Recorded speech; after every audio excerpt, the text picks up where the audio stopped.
Everybody enjoy it.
Dios. Good evening. At this time, if you haven't already, if you would please silence your cell phone for the duration of the worship service. And if you would please keep in your prayers Carla Drake, who is in a car accident a few hours ago. Probably going to be okay, but definitely may have broken an arm or more, so we will find out. Join me in the opening words. Today, God makes common cause with human suffering.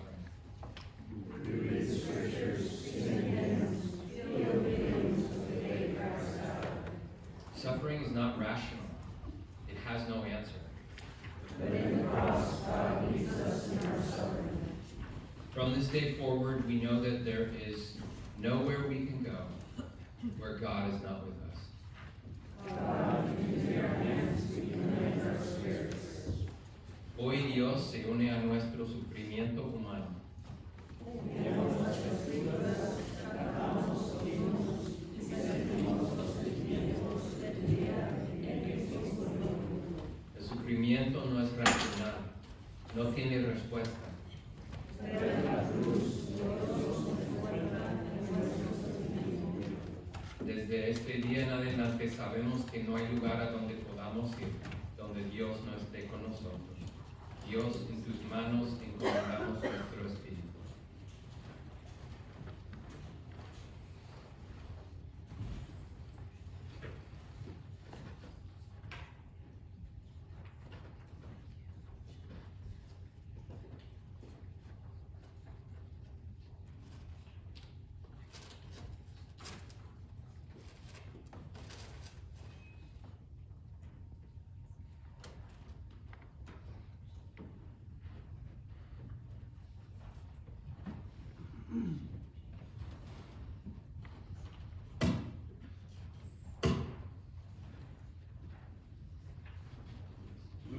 Call to confession.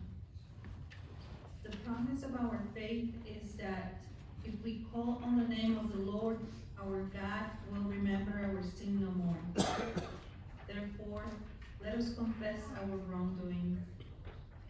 La promesa de nuestra fe es que cuando llamamos en el nombre del Señor, nuestro Dios olvidará nuestros pecados. Así que confesemos ahora. Please join me in the prayer of confession. Christ, at times we act as if we do not know you. At times we say of you, away with him.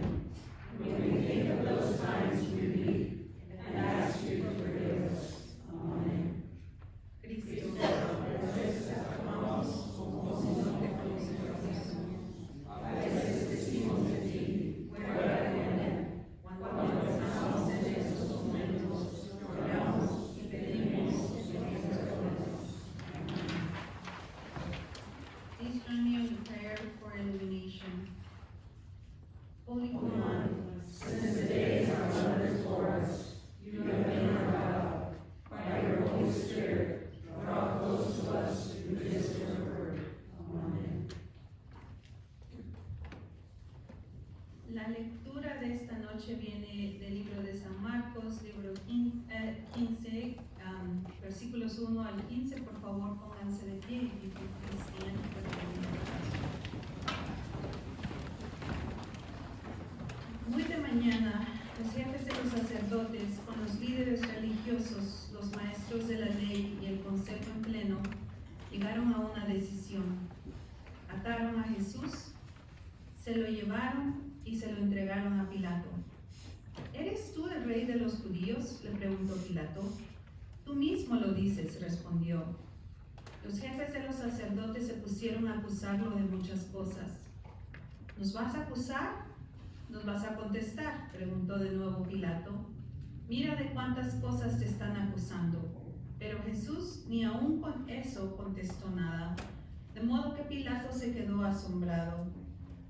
Ahora bien, durante la fiesta, él acostumbraba a soltar a un preso, en el que la gente le pidiera, y resulta que un hombre llamado Barrabás estaba encarcelado con los rebeldes condenados por haber cometido homicidio en una rebelión.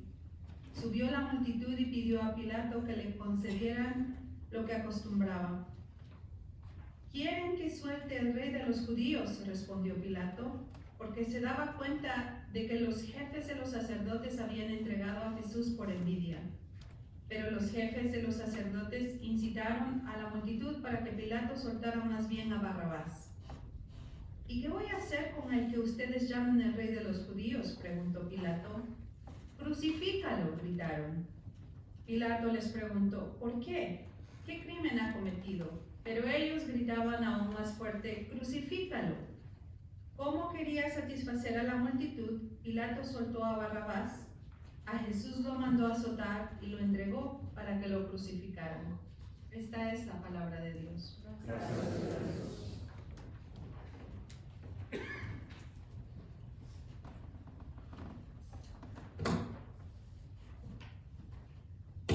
Our same passage in English. Very early in the morning, the chief priests, with the elders, the teachers of the law, and the whole Sanhedrin, made their plans. So they bound Jesus, led him away, and handed him over to Pilate. "Are you the king of the Jews?" asked Pilate. "You have said so," Jesus replied. The chief priests accused him of many things. So again Pilate asked him, "Aren't you going to answer? See how many things you are being accused of?" But Jesus still made no reply, and Pilate was amazed. Now it was the custom of the festival to release one prisoner who the people requested. A man called Barabbas was in prison with the insurrectionists who had committed murder in the uprising. The crowd came up and asked Pilate to do for them what he usually did. "Do you want me to release to you the king of the Jews?" asked Pilate, knowing it was out of self-interest that the chief priests had handed Jesus over to him. But the chief priests stirred up the crowd to have Pilate release Barabbas instead. "What shall I do then with the one that you call the king of the Jews?" Pilate asked them. "Crucify him," they shouted. "Why? What crime has he committed?" asked Pilate. But they all shouted louder, "Crucify him." Wanting to satisfy the crowd, Pilate released Barabbas to them. He had Jesus flogged and handed him over to be crucified. The word of the Lord. Thanks be to God.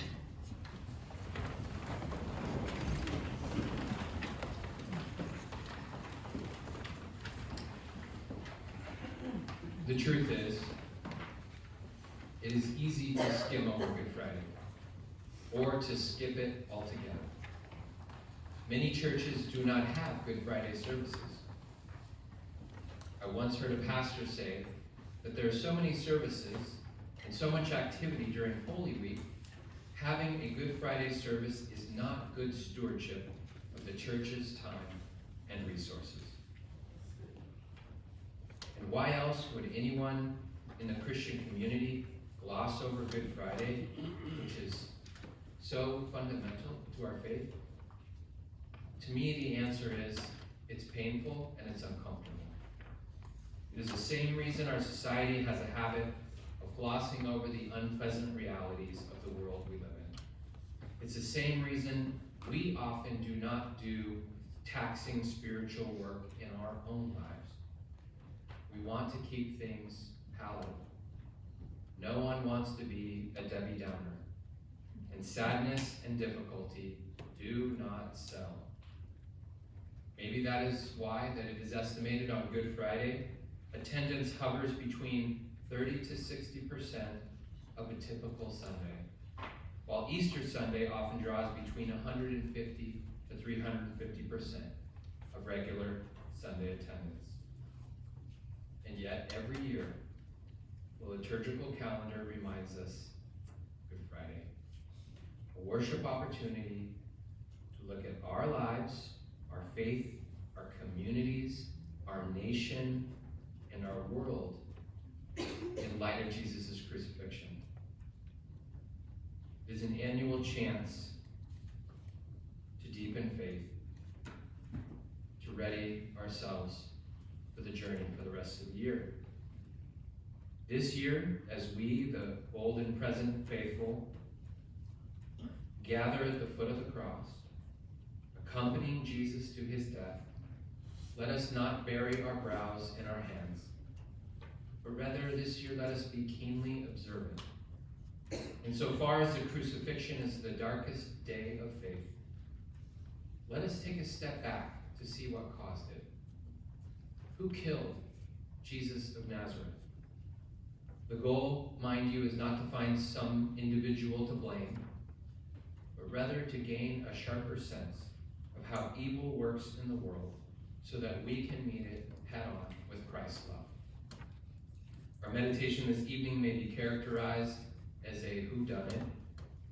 Many are familiar with a whodunit as a complex, puzzle-like detective story or novel or play or film where the audience attempts to identify the perpetrator of a crime alongside the protagonist. It focuses on gathering clues, identifying suspects, and revealing the killer in an often final surprising twist. So more than you ever have before on Good Friday, I invite us to put on our imaginary detective hats and glasses, and even pull out our imaginary pencils if we want to draw some conclusions. This exercise is not for entertainment value, but rather to better understand the machinations of darkness. It may at first seem unnecessary. We know who killed Jesus, right? It was the Romans, many might say. After all, Pontius Pilate, the Roman governor of Judea, oversaw Jesus' trial and made that final call. Some blame it on the Jews. This claim has been used over the centuries to justify anti-Semitism. It is erroneous, and know that the Roman Catholic Church and prominent voices in many Protestant circles have debunked this false accusation. Or maybe we don't consider who killed him as very important anyway. After all, it was a divine plan. It was a meant-to-be proposition. Jesus says it himself that he must die. In each of the synoptic gospels, Matthew, Mark, and Luke, he is clear. From Luke, the Son of Man must suffer many things, be killed, and on the third day be raised. And John's gospel expresses the divine necessity of Jesus' death through metaphor. Unless a grain of wheat falls into the earth and dies, it remains alone. But if it dies, it bears much fruit. Friends, it is important to consider what happened and try to get to the bottom of who killed Jesus and why. Jesus' death proclaims volumes about the nature of God. In the words of Father Richard Rohr, the cross was Jesus' voluntary acceptance of undeserved suffering as an act of total solidarity with the pain of the world. But how did the darkness cause it to happen? As people of faith, it is by learning about darkness, by facing it with faith, that we are best spiritually prepared to welcome the light and the love. And through deeper awareness of darkness, we can become better purveyors of God's light in the world. Sharing the eternal love of Jesus with our neighbor is about helping us and others face darkness. And for the Christian, the consummate example of darkness is the cross. So who killed Jesus? In the second verse of our closing hymn that we will soon sing, who was the guilty? Who brought this upon thee? Alas, my treason, Jesus hath undone thee. 'Twas I, Lord, oh, it was denied thee. I crucified thee. Are we in any personally way responsible? We weren't there. It was 2,000 years ago. In order to solve the mystery, I would say we need a witness. And it turns out there's 4 of them in the Bible. All 4 gospel writers include accounts of the events that lead to Jesus' death. Though this evening, Carla and I read from Mark's. So if we ask Mark to think back to the event, what are the things that led to Jesus' death? His answer, very early in the morning, chief priests with the elders, the teachers of the law, and the whole Sanhedrin. Mind you, the Sanhedrin is the supreme religious and criminal tribunal of the Hebrew people. They made their plans. So maybe they are a suspect. They bound Jesus, they led him away, and they handed him over to Pilate. And how did they have access to him in the first place? Remember, it was one of Jesus' disciples, Judas, who one chapter back signals the chief priests, elders, and teachers of the law who Jesus is with the intimate act of a kiss. I think this makes him a suspect too. And what happens next? Mark's answer, Pilate asks Jesus, "Are you the king of the Jews?" Pilate does an analysis, and he finds no violation of the law.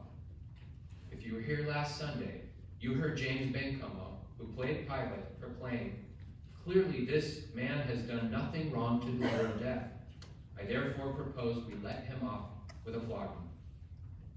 Mark continues, at this particular festival, a tradition exists allowing, in an act of mercy of the Roman state, that one prisoner be released at the request of the people. Well, maybe that gives us a little bit of hope that Jesus may be spared. After all, I bet there were some people in that crowd who saw his love enacted. They saw him performing miracles, forgiving people, helping the weak, supporting the suffering, healing by bringing sight to the blind, and enabling the lame to walk. Perhaps people in that crowd knew he was a humble but great man that was sought after by the masses throughout the countryside. But in his testimony, Mark tells us, the crowd is riled up by the church officials. They knew how to stir up a crowd. They are crafty. Pilate even realizes what they are doing, which is why he says to the crowd, "Do you want me to release the king of the Jews?" In Mark's words, Pilate knows it was out of self-interest that the chief priests had handed Jesus over to him. And yet, the crowd chooses to have an insurrectionist and murderer released rather than Jesus. The individuals that make up the group of people succumb to mob mentality. The everyday term for what we now know as a well-studied psychological process that occurs when people act differently in a group than when they are alone. Being in a group often provokes behavior that would never be carried out solo, which is why they screamed for Pilate to have Jesus crucified. So who is it? Is it Judas? Is it the powerful church leaders? Is it Pilate? Is it the crowd? Yes. That's the twist. It's not one person. It is the dark elements of human beings. So let us not leave this whodunit behind as a distant thing confined to another time. Each time that we betray what is right for the sake of comfort, we echo Judas. Each time we cling to power or reputation or control at the expense of justice, we stand with the authorities who silence truth. Each time we wash our hands to avoid responsibility, we join Pilate in choosing convenience over conviction. And each time we follow the loudest voices instead of the truest ones, we become the crowd that turns against love itself. In those moments, we do not merely falter, we abandon the very faith we claim and become participants in the denial of truth and love. Yet even now, the call of Christ's crucifixion remains. If we do not gloss it over, choose courage over fear, truth over ease, and love over all else. Let us leave here resolved not to repeat the story.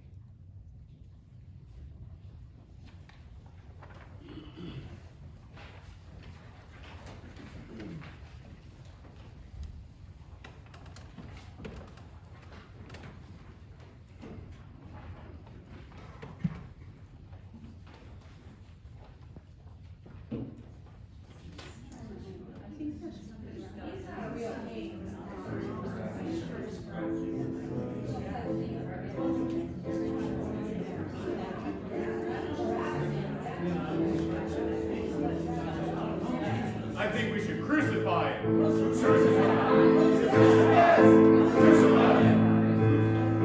Come and crucify, come and crucify, come and crucify the Lamb. Come and crucify, come and crucify, the King of Kings. Come and crucify, come and crucify, crucify the Lamb.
I invite you to stand, pónganse de pie, por favor, and let us affirm our faith.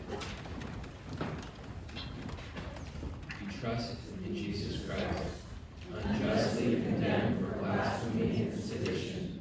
Jesus was crucified, suffering the deaths of human pain, and giving his life for the sins of the world. Confiamos en Jesucristo, condenado injustamente por blasfemia y sedición. Jesús fue crucificado, sufriendo las profundidades del dolor humano y dando su vida por los pecados del mundo. Our closing hymn is All Holy Jesus. It's in the red Glory to God hymnal 218, en el Mario Rojo 218.